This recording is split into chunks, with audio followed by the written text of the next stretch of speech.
moda de Gaia, a moda de Gaia, a moda de Gaia.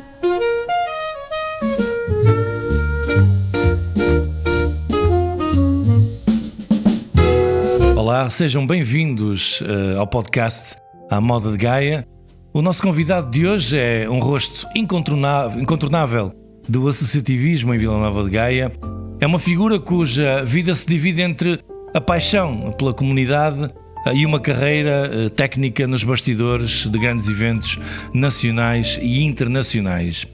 Começou a sua jornada com apenas 17 anos no Centro Recreativo de Mafamude. Desde então, nunca mais parou, liderou uma mudança histórica no CRM, levou a cultura local a palcos como o Coliseu do Porto e conquistou as marchas de São João. Paralelamente, construiu uma carreira de mais de 3 décadas na RTP e mais tarde na Anacom, onde esteve envolvido na gestão de comunicações, de eventos tão marcantes como o Euro 2004 e Jogos Olímpicos. Hoje, como presidente da Federação das Coletividades da Nova de Gaia, representa mais de 350 associações. Uau! E continua a ser uma voz ativa na defesa do movimento associativo. Ele é a prova de que a dedicação voluntária pode de facto transformar comunidades. É uma honra ter connosco Paulo Rodrigues. Bem-vindo, Paulo. Olá. Muito obrigado, eu agradeço o vosso convite, é um gosto estar aqui a dar esta entrevista ao podcast À Moda de Gaia. Muito obrigado. E vamos então conversar um bocadinho. Vamos, sim senhor. Preparei aqui um rol de perguntas para conhecermos então melhor o Paulo, que de facto é uma pessoa que mostrou desde o início bastante abertura, até porque foi um dos que partilhou um dos nossos trabalhos no Facebook, nas redes sociais, do qual agradecemos cada partilha que é feita, até porque nos ajuda a crescer, ajuda-nos também a sermos mais vistos e mais conhecidos por pessoas que ainda não conhecem o nosso trabalho. Paulo, obrigado por ter aceito este nosso convite, e para começar, gostaria que nos levasse de volta aos anos 80. Como é que um jovem de 17 anos se envolve tão cedo no associativismo, ao ponto de se tornar um sócio do Centro Recreativo Mafamude em 84, antes mesmo da idade oficial? O que é que o motivou? Bem, tudo tem o seu início, e eu desde muito jovem, que fruto da amizade que tinha com um vizinho que vivia mesmo em frente à nossa casa, onde eu vivia com os meus pais, e que fazia parte dos órgãos sociais do Centro Recreativo Mafamude. Desde muito cedo comecei a frequentar o Centro Recreativo Mafamude, nos eventos que se realizavam lá. Recordo particularmente os rallies paper que naquela época estavam na moda e eram eventos muito, muito interessantes. Entre outros, como os bailes de carnaval, os bailes de passagem de ano, outras festas que eram organizadas, o teatro, que também surgiu no Centro Recreativo Mafamude na altura por um grupo de jovens liderado pelo professor António José Coelho Sampaio. Sim. Que foi professor no antigo Liceu de Gaia, a atual Escola Secundária Almeida Garrett. E, portanto, desde muito cedo comecei a frequentar o Centro Recreativo de Mafamude. Passei lá parte da minha juventude, da minha adolescência. Sim. E, curiosamente, os estatutos previam que a idade para poder me tornar associado seria aos 18 anos. E eu, como era frequentador assíduo, consegui entrar ainda com 17, mas foi pouco tempo antes também. Portanto, eu completava 18 anos em julho e entrei em junho de 1984, e desde essa data até hoje continuo a ser sócio do Centro Recreativo Mafamude. Muito bem. Nessa altura, um bocadinho antes, em 1982, tornou-se sócio do Futebol Clube do Porto, coincidindo com a entrada de Pinto da Costa, ou seja, foi o mesmo ano. Sim. O que representava o Clube do Porto para si naquela altura, e como é que via a ligação entre o desporto e o movimento associativo local? Bem, relativamente ao Futebol Clube do Porto, a minha mãe era uma adepta ferrenha do Futebol Clube do Porto. E tinha bom gosto. E eu acho que sim. E sempre nós éramos crianças e muitas vezes fomos ao antigo Estádio das Antas, naquela altura em que podíamos entrar acompanhados por um sócio. Ok. E então eu ia com a minha mãe e com a minha irmã mais velha, e muitas vezes conseguíamos entrar acompanhados de outros sócios que nem conhecíamos, mas conseguíamos entrar. E depois tínhamos também uns vizinhos, em particular o Sr. Canedo, que era um sócio já muito antigo do Futebol Clube do Porto e que tinha lugar cativo no Estádio das Antas. E muitas vezes também ia com ele. E a minha mãe, na altura em que o Pinto da Costa decide candidatar-se à presidência, a minha mãe apoiou desde logo a candidatura dele, e então disse: caso o Pinto da Costa vença as eleições, nós vamos entrar para associados do Futebol Clube Porto. Bom. E então nessa altura entrou a minha mãe, eu e a minha irmã mais velha, entramos os três. Acho que ainda me recordo do primeiro número de sócios, que era o 76.077, se não estou em erro. E portanto em 1982, precisamente em julho, e também continuo a ser associado ao Futebol Clube Pois Porto. agora com o número se calhar menor, não é? Porque entretanto Sim, os números vão... atualmente sou 8.328. 8.000. Portanto, além do futebol e do CRM, o handball no Vilanovense também fez parte da sua juventude. Como é que estas diferentes experiências moldaram a sua visão sobre a importância das coletividades? Aqui introduzimos mais o handball. Eu portanto, comecei a praticar handball inicialmente no Futebol Clube de Gaia, nos iniciados, e depois, na altura, como o Vilanovense criou depois escalões, as camadas jovens de formação, eu, como vivia ali em Santo Ovídio, na rua Couto e Clark, era muito, mais perto também para mim, e então passei a jogar no Vilanovense. Mais tarde, quando já estava no escalão de júniores, o Vilanovense acabou com os escalões de formação, manteve só a equipa sénior, e na altura todos os atletas que integravam a equipa passámos a treinar no Liceu de Gaia, e começámos todos a jogar pelo Paroquial de Oliveira do Douro. E portanto iniciei também a atividade desportiva aos 12 anos, salvo erro. E desde logo senti naquele desporto, que é um desporto coletivo, que de facto é importante estarmos trabalhar em equipa para atingirmos um determinado objetivo, e portanto desde muito cedo que comecei logo a perceber isso. Muito bem. Em 2002 protagonizou um momento histórico no CRM, eleições muito participadas, que a sua lista venceu por um único voto, pondo fim a uma presidência de mais de 30 anos. Pode partilhar as memórias desse dia e o que é que sentiu ao assumir essa nova responsabilidade? Foi muito, muito interessante, porque na altura surgiu, digamos, um movimento, porque a direção que estava portanto em funções, já durante 2-3 anos, portanto, deixou de realizar as Assembleias Gerais, de prestar contas aos associados, e então gerou-se ali um movimento, e vieram falar comigo para, portanto, eu poder avançar e formarmos uma lista candidata às eleições.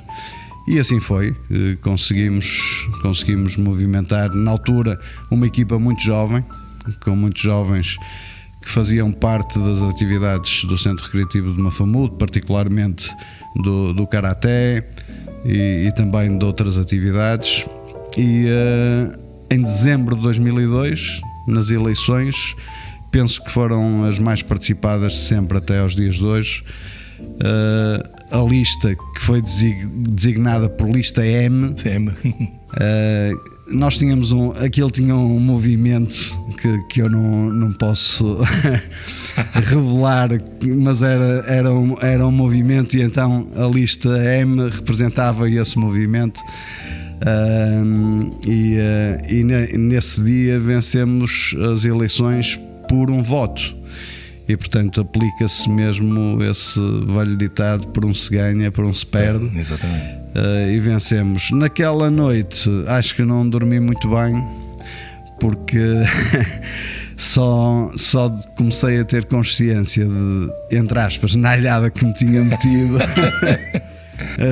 Mas naturalmente, quer eu, quer todos os elementos que faziam parte da lista,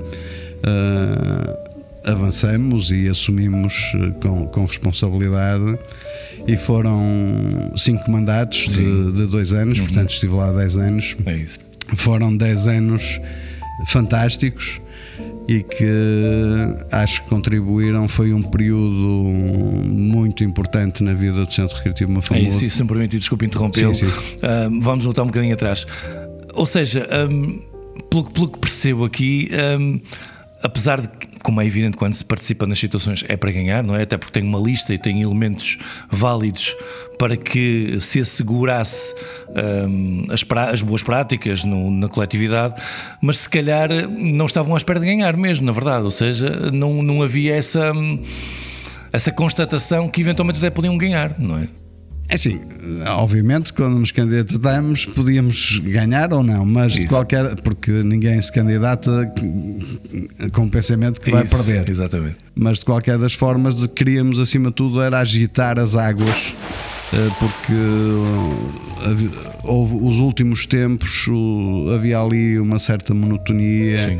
E portanto era necessário dinamizar um bocadinho o Centro Recreativo de Mafamudo na altura. E atenção, que eu sempre disse e continuo a dizê-lo hoje em dia, que as anteriores direções desenvolveram um trabalho fabuloso. Só que por vezes, e ainda agora aconteceu isso infelizmente com o Futebol Clube do Porto, nos últimos anos, depois por vezes deitam tudo a perder. Sim. E porque as pessoas têm que ter consciência que, e eu sempre defendi isso, nós não nos devemos manter, eternizar nos cargos, e portanto fazer alguns mandatos, e quando entendermos que é a altura certa para darmos o lugar a outros, temos que o fazer, sem problema rigorosamente nenhum. E portanto, infelizmente isso não aconteceu, e nós queríamos inicialmente era provocar ali uma agitação. Certo. E também havia a anterior direção tinha em seu poder alguns elementos que nós não tínhamos, porque houve uma movimentação muito grande para chamar as pessoas, para contactar sócios, para que fossem votar. Sim. Mas eu acredito que muitos sócios que foram contactados foram votar e votaram em nós. Wait, what? Também acredito que ajudou nisso. também depois à sim, vitória. Acho que sim. Portanto, durante os 10 anos seguintes a essa situação ter acontecido, a sua direção ficou marcada pelos grandes saraus anuais. Começaram em pavilhões locais e chegaram a palcos como o Coliseu do Porto, o Rivoli e a Exponorm. O que é que impulsionou esta ambição de levar as atividades CRM a palcos tão prestigiados?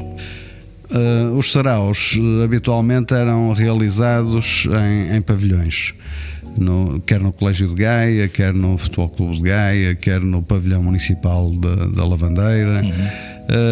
Nós, quando tomamos posse, a direção entendeu transformar um bocadinho o conceito, e então tentamos criar um espetáculo. Inicialmente precisávamos de um auditório com um número elevado de lugares, e então fomos para o auditório do Centro Social e Cultural de Olival, que é o maior auditório em termos de capacidade que temos em Gaia. Sim. E entre 2013 e 2006 realizamos lá o sarau anual. Em 2006, recordo-me como se fosse hoje, estava um dia de calor, ainda por cima naquela zona tinha havido uma série de incêndios florestais, e o auditório estava repleto de pessoas. O sarau decorreu naturalmente, havia pessoas sentadas na escadaria de acesso, na escadaria central e nas laterais, e o auditório estava lotadíssimo, havia pessoas cá fora. E eu no final tive a ousadia na intervenção que fiz de dizer aos nossos associados: meus amigos, no próximo ano vamos estar no Coliseu do Porto. Okay. O sarau será realizado no Coliseu do Porto. E assim foi. Entre 2007 até 2010, durante 4 anos, apresentamos o sarau das atividades culturais e recreativas e desportivas do Centro Recreativo Mafamudo no Coliseu do Porto. É isso. Por acaso a minha próxima pergunta era mesmo essa. Relativamente ao Coliseu do Porto, qual é que foi o maior desafio? Ou seja, o que é que foi mais difícil de enfrentar para organizar um sarau desses enfim, o Coliseu do Porto é uma sala emblemática do país. A nível de desafios, o que é que foi necessário ultrapassar ou fazer para conseguir chamar a quantidade de pessoas, chamar a atenção dessas pessoas e chamar a atenção também das entidades a participar também no vosso sarau? É assim, criou-se os saraus desde 2013 até 2006, foram em crescendo e criou-se uma dinâmica muito, muito grande. E naturalmente o sarau envolvia todos os professores das atividades do Centro Recreativo, toda a direção, e tínhamos pessoas também com a direção artística. Na altura era a Paula Carvalhal e o Paulo Herrera, e tivemos uma colaboração enorme portanto, da área técnica do próprio Coliseu do Porto. O maior desafio, se calhar, foi sempre em termos financeiros, porque isso. o aluguer da sala era um valor elevadíssimo, e nós, desde 2007 até 2010, mantivemos sempre o preço do bilhete, que já naquela altura eram 10 euros, e mantivemos sempre esse valor. E depois acho que assim, as pessoas também sentiram de alguma forma que irem para uma sala tão emblemática também era importante, e nós conseguíamos encher a plateia com os associados e os familiares, e depois todos aqueles que participavam no sarau iam ocupar os camarotes, e portanto chegávamos ao final com a sala cheia, repleta, sim. E no final do espetáculo todos aqueles que participavam concentravam-se no palco e tínhamos 300 pessoas, perto de 400 sim. pessoas em palco. Sim, pois portanto, agradecer e havia uma dinâmica muito forte naquela altura. Foi um período fabuloso. E só tenho que agradecer a todos aqueles que colaboraram connosco, quer os professores, quer os diretores, e portanto acho que formamos um grupo muito, muito unido, muito coeso, muito forte. E depois em 2011 acabámos por ter que sair por razões financeiras mesmo, e em 2011 fomos para a Exponor, e depois em 2012 fizemos o sarau do centenário no Rivoli, também uma sala fantástica. Sim. E foi esse o meu percurso, porque depois em 2013 no início de 2013, portanto, cedi o lugar como entendo que deve ser feito, tal situação e dar poder, espaço, exatamente. Dar espaço a novas ideias e a novos projetos. Claro que sim. Paulo, vamos aqui um bocadinho concentrar-nos para já nestas próximas perguntas, nas marchas de São João e a afirmação depois. As marchas de São João de Gaia são outro marco. Em 2005 ficaram em segundo lugar, perdendo por um detalhe num carro alegórico, que já falamos entretanto, e que as pessoas sabem, penso eu. Em 2007 alcançaram a vitória. O que é que significou essa vitória para si, para a comunidade, especialmente depois da desilusão de 2005? É mesmo isso, em 2005 foi uma grande desilusão, porque perdemos as marchas também, por incrível que pareça, por um ponto. Por um ponto, exatamente. E por um pormenor no carro alegórico, alegadamente por um pormenor, sim, mas sentimos uma grande frustração e uma certa injustiça até na altura, mas pronto, tudo há um júri e tudo isto é relativo. Em 2007 foi a segunda vez que o Centro Recreativo foi representar a freguesia de Mafamude e nós aí fomos com, como dizem os nossos hermanos, fomos com as ganas todas e conseguimos de facto a vitória, porque foi também feito, para já foi feito um investimento enormíssimo. É isso, e eu vou a seguir, exatamente. E um trabalho também fabuloso de isso. todos aqueles que colaboraram. E foi a primeira vez que a Junta de Freguesia de Mafamude venceu as marchas de São João, Gaia, portanto em 2007, e isso não só para o Centro Recreativo de Mafamude enquanto associação da freguesia, mas também para a Junta de Freguesia de Mafamude, naquela altura foi muito importante, porque foi a primeira vez, claro, que a Junta venceu as marchas. Com um orçamento, eu acho que é público ou mais ou menos público, de cerca, vamos arredondar isto, dos 12 mil euros, que é um valor para a altura de facto assim um pouco elevado, mas sim que houve necessidade de gastar, porque houve os adornos, toda a preparação, enfim, que está explicado aí. Como é que foi possível mobilizar a comunidade para criar essa marcha vencedora? Qual é que foi o segredo? Estávamos a falar disso. Qual é que foi o segredo e quais é que foram os apoios que entretanto surgiram para digamos, ajudar? Portanto, na altura, aliás, acontece isso na atualidade também. Portanto, há várias categorias em apreciação pelo júri, portanto vai desde a música, da marcha, passando pela letra, o guarda-roupa, a coreografia. Na altura existia o carro alegórico, depois havia uma outra categoria que agora não me estou a recordar, e na altura existiam prémios para os vencedores dessas categorias também. Pois há sempre também um apoio do município, da Câmara Municipal, certo, que, portanto, esse protocolo, esse acordo é celebrado com todas as juntas de freguesia, e depois, digamos, a junta de freguesia é que delega numa coletividade da freguesia a representação nas marchas. E a própria junta, depois de termos vencido, também o executivo na altura aprovou um apoio, digamos, extraordinário, porque de facto foi um trabalho que foi realizado com muito sangue, suor e lágrimas, com muita dedicação, com muita paixão.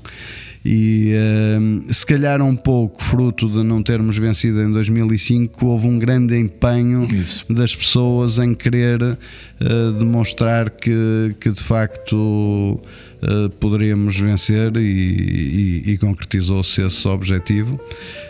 Pronto, se não tivesse sido possível, paciência, mas pronto, mas lutou-se por isso, lutamos por isso, tentaram... e todos contribuíram, claro, com a sua dedicação, com o seu esforço, e estamos a falar sempre de trabalho voluntário, não é? Certo, exatamente.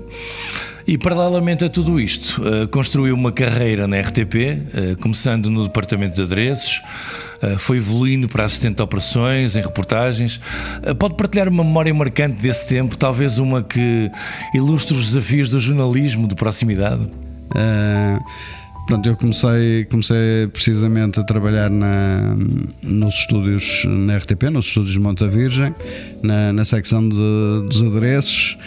Na altura o programa da manhã era o Às 10, apresentado pela Ivone Ferreira e pela Maria João Cruz, e comecei nessa área. Entretanto passei para assistente de operações, mais tarde estive também nas equipas de reportagem no exterior.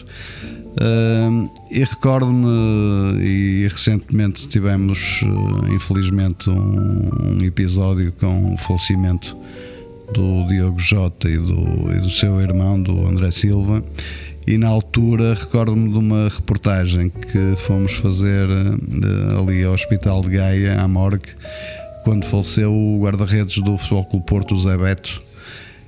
E portanto nós íamos fazer a reportagem naquele dia do funeral, e naturalmente eu compreendo a situação, os familiares, por razões que desconheço, mas pronto, não gostaram de ver lá a equipa da RTP, e na altura o operador de câmara tinha a câmara, digamos, aos ombros, e eu, como assistente de operações, tinha o gravador beta e havia uma ligação através de um cabo entre o gravador e a câmara, não é? E nós, digamos, quando houve uma reação assim mais espontânea dos familiares, pronto, tivemos que fugir, e então fugiu cada um para o seu lado, e houve ali um esticão ali no cabo, entre a câmara e o gravador.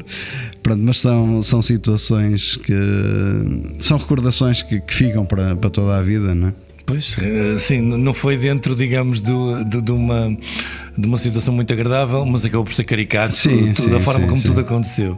A transição para o Instituto das Comunicações de Portugal, agora a atual Anacom, onde está há 36 anos, representou uma busca por estabilidade.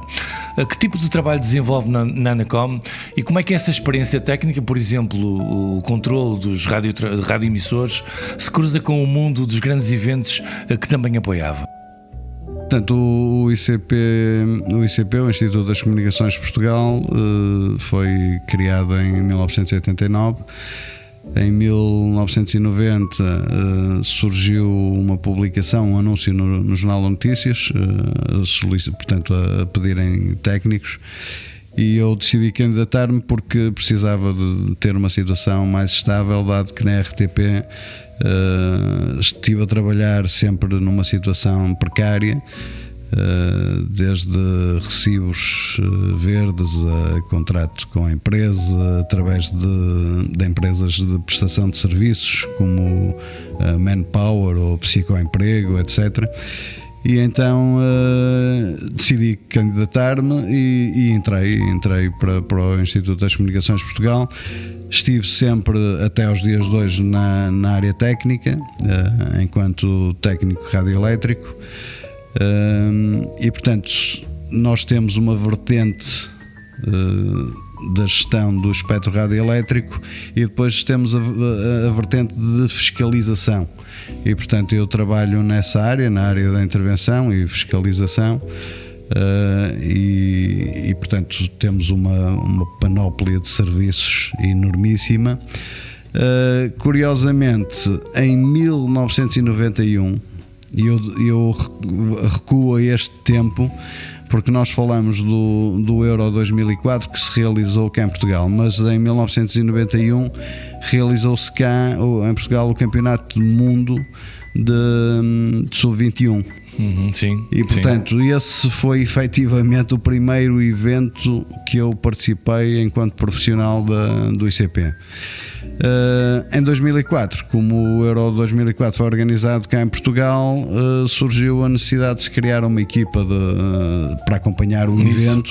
Certo. E portanto eu também integrei essa equipa. A minha próxima pergunta era mesmo isso. Participou no controle de eventos como o Euro 2004, esteve presente nos Jogos Olímpicos de Londres e de 2012 e de Paris 2024, e a pergunta era: o que é que implica na prática o trabalho da Anacom nesses mega eventos? Era isso, íamos entrar agora por aí. Pronto, nesses mega eventos nós temos, aquilo que se pretende é assegurar que o espectro radioelétrico esteja livre de interferências, para que todos os meios envolvidos possam funcionar em perfeitas condições, de forma que, por exemplo, quando falamos dos Jogos Olímpicos, estamos a falar do maior evento esportivo do mundo, que é transmitido por todas as televisões do mundo para todo o mundo. E portanto tive o privilégio e também a honra de participar nos Jogos Olímpicos de Londres em 2012, o ano passado nos Jogos Olímpicos de Paris em 2024, integrado em equipas, portanto com colegas de outros países. Os organismos reguladores, portanto a Ofcom o regulador inglês, quer a ANFR, o regulador francês, como precisavam de técnicos, digamos, credenciados, pediu a colaboração a todos os reguladores europeus e quase todos os países da Europa acederam a esse pedido, e Portugal foi um deles, e portanto... E viu a comissão que estava lá presente, o Paulo. Sim, exatamente. Agora vamos um bocadinho entrar nas coletividades, mais específico. Desde 2009 que preside a Federação das Coletividades 2019, exatamente. 2019 que preside a Federação das Coletividades de Gaia. Qual é a principal missão da Federação e quais é que são os maiores desafios que as 350 associações do Conselho enfrentam hoje, especialmente no que toca a apoios? Pronto, a antiga Associação das Coletividades de Vila Nova de Gaia foi fundada em 1998, no dia 30 de novembro, e surgiu precisamente como forma de unir todo o movimento associativo do Conselho de Gaia, representar todas as associações junto do poder autárquico também. Certo. E dar todo o apoio possível ao funcionamento das associações, quer em termos fiscais, quer em termos contabilísticos, em termos jurídicos, e portanto temos a preciosa colaboração de alguns advogados e também de contabilistas e de juristas que colaboram graciosamente com a Federação e que dão apoio aos nossos associados, e estamos inseridos também naquela que é a estrutura do movimento associativo a nível nacional. Ok. Portanto, existe a Confederação Portuguesa das Coletividades Cultura, Recreio e Desporto.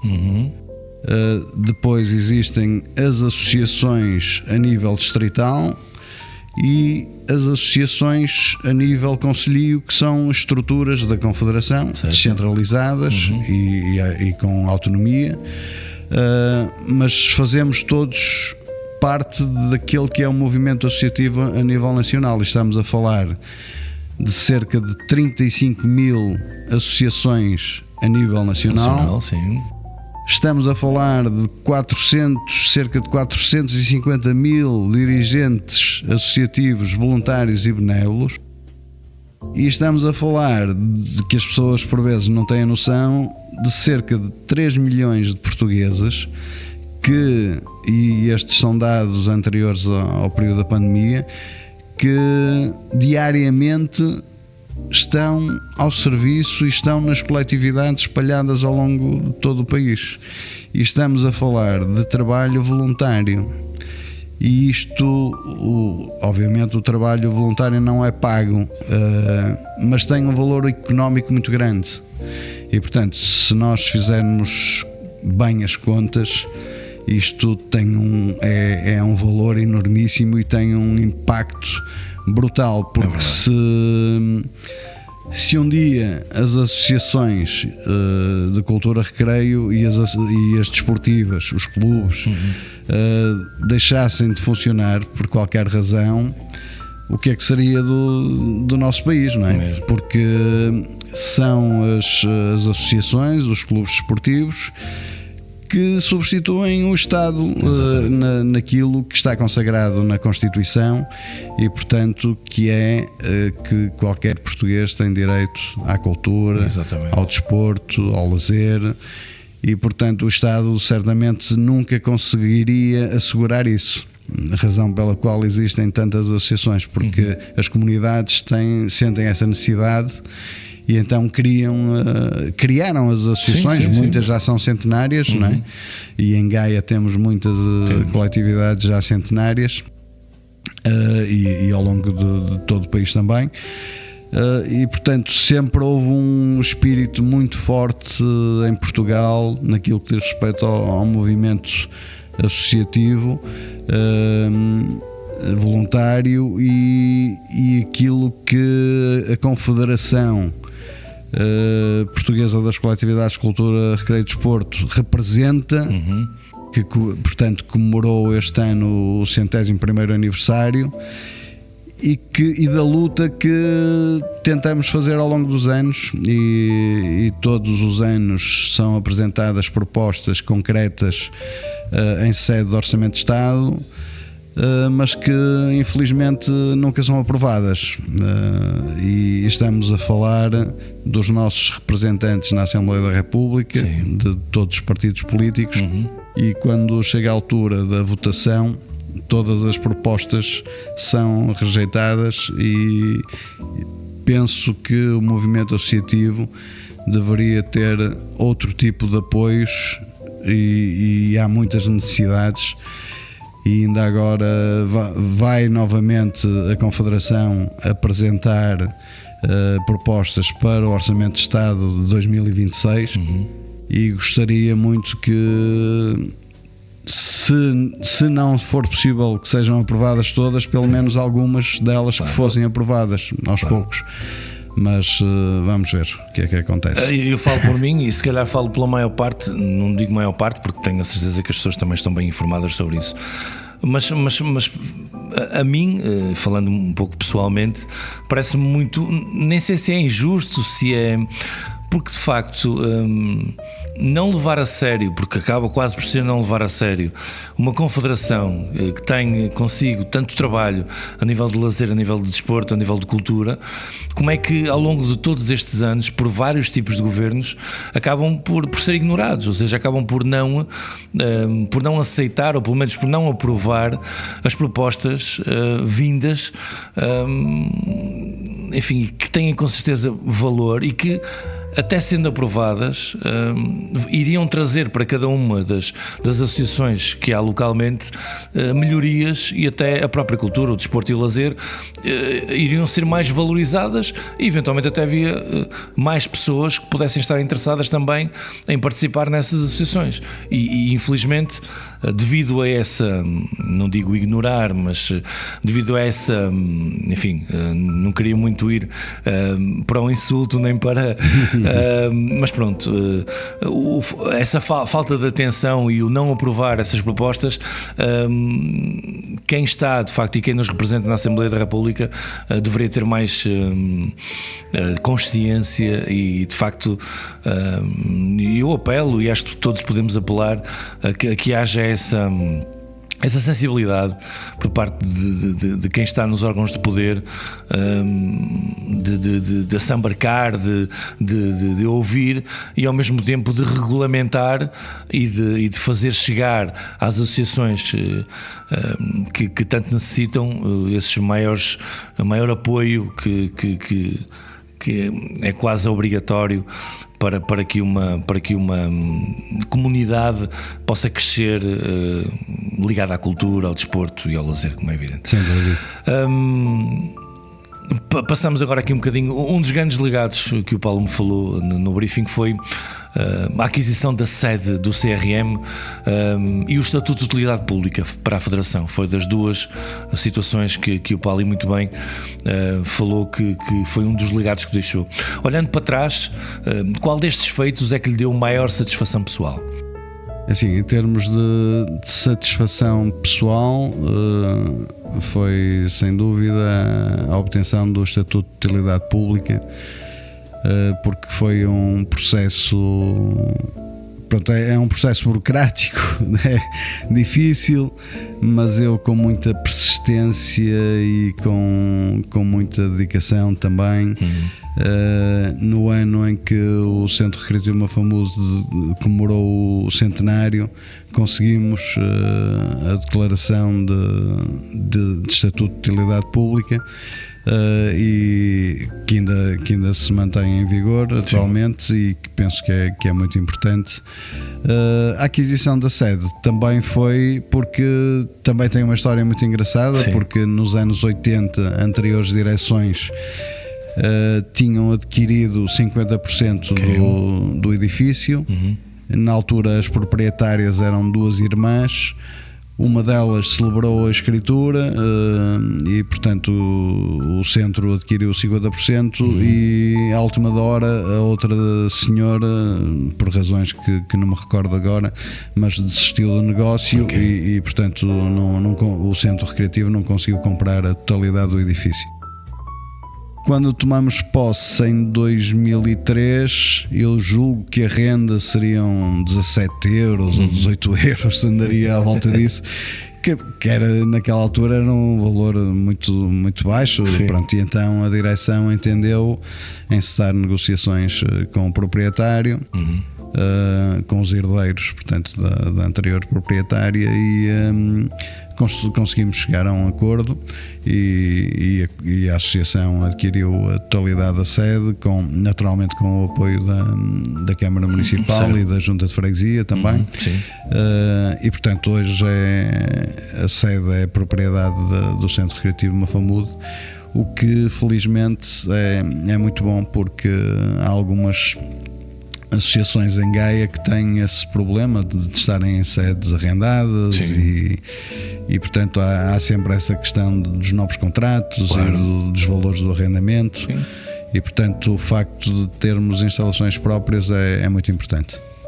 É isso mesmo. O seu mandato termina em dezembro de 2026 e já mencionou a possibilidade de não continuar. Porquê? E que perfil acredita que o seu sucessor deve ter? É assim, eu, como já referi, entendo que as pessoas não se devem eternizar nos cargos. E, portanto, este é o segundo mandato. Os mandatos aqui na Federação das Coletividades de Gaia são de 4 anos. Sim. Este é já o segundo mandato. Terminamos, portanto, em dezembro de 2026. E, portanto, o futuro ninguém sabe, o dia da manhã, não é? Mas tenciono, digamos,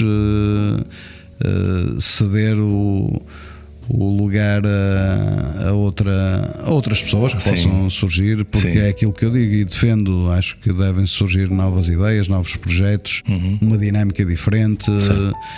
E, portanto, gostaria muito que a Federação das Coletividades no futuro desse continuidade ao trabalho que tem sido desenvolvido desde a sua fundação. E recordo com alguma saudade o primeiro presidente, o António Fonte Vila Moreira, e todos os elementos que o acompanharam naquela altura. Foram os primeiros anos de implementação foram muito importantes também. E espero que quem possa no futuro assumir esta responsabilidade, que possa dar continuidade a este trabalho que tem já há mais de 25 anos que vimos desenvolvendo, e que é muito importante para as coletividades de Vila Nova de Gaia. Mas é isso que eu defendo. Acho que as pessoas não têm que estar nem 20, nem aqui não há limitação de mandatos. Portanto, sim, poderia estar se os associados assim o entendessem, claro, não é? Claro. Mas, portanto, em dezembro do próximo ano haverá eleições e logo se verá. Muito bem. Mas sempre defendi isso e, portanto, não estou de forma nenhuma, como se costuma dizer, agarrado à cadeira do poder. E agora, Paulo, vamos para a última pergunta. Está a ver? São cerca de 44, 45 minutos. Portanto, acho que foi o que estava esperado. Pelo menos quem preparou foi neste intuito. Afirma que não será candidato político enquanto estiver na Federação. Esta é uma decisão definitiva? Para terminar, se pudesse deixar uma mensagem aos militantes, aos milhares de dirigentes voluntários do país, qual é que seria? Digamos, são duas perguntas numa, mas digamos, para terminar, sim, pelo menos da minha parte, seria esta a última pergunta. Eu, enquanto dirigente associativo e já no Centro Recreativo Mafamude, portanto, surgiu essa oportunidade foram dirigidos alguns convites para integrar listas de vários partidos políticos, e eu sempre entendi que enquanto desempenhasse cargos associativos que não o deveria fazer. E, portanto, mantenho essa ideia. Enquanto for dirigente associativo, foi assim no Centro Recreativo Mafamudo durante 10 anos e durante estes quase 7 anos aqui ao longo da Federação foi assim também, e até ao final do mandato será assim. Um dia, quando sair, como eu costumo dizer, o futuro a Deus pertence, e as coisas têm surgido na minha vida um pouco de uma forma natural, e portanto não digo que desta água não beberei, mas portanto, garantidamente, enquanto for dirigente for o presidente da direção da Federação das Coletividades de Vila Nova de Gaia, não, isso garantidamente. Muito bem, Paulo, chegamos então ao fim do nosso tempo, mas a sua história ficaria por muitas mais horas de conversa. Foi um privilégio ouvir, na primeira pessoa, o percurso de alguém que dedicou a vida a construir pontes entre pessoas, entre coletividades e até entre as ondas de rádio que garantem que os grandes eventos acontecem sem falhas. Desde o jovem que venceu uma eleição por um voto até ao líder que ergueu troféus no Coliseu e nas marchas de São João, a sua jornada é uma verdadeira inspiração sobre o poder da resiliência, da comunidade e do voluntariado. Quero agradecer-lhe profundamente pela sua generosidade em partilhar as suas memórias, os seus desafios e a sua visão. Ficamos a conhecer não só o dirigente, mas o homem por trás dos feitos. Assim, Paulo, o nosso muito obrigado, e a todos os que nos acompanharam, até breve. Eu que agradeço, muito obrigado por esta oportunidade também, e quero deixar então a tal mensagem aos dirigentes associativos: continuem a desenvolver o vosso trabalho ao serviço das vossas associações, que eu sei que o fazem com verdadeira paixão, que é preciso termos paixão pelas nossas associações, digamos assim, e a minha associação desde muito jovem é o Centro Recreativo Mafamudo, e estou aqui na Federação eleito enquanto representante do centro, da Associação Centro Recreativo Mafamudo, mas qualquer associação do nosso concelho, sei que os dirigentes vivem com grande intensidade e estão ao serviço genuinamente da sua associação, e portanto continuem a desenvolver o vosso trabalho. Podem contar com o apoio da Federação das Coletividades para aquilo que entenderem necessário. Estamos cá para vos acompanhar lado a lado e para ajudar também a que todo o movimento associativo possa atingir os objetivos que persegue ao longo dos anos. Muito bem, muito obrigado e até à próxima então. Até à próxima, boa noite. Música de jingle no início de podcast chamado Amor.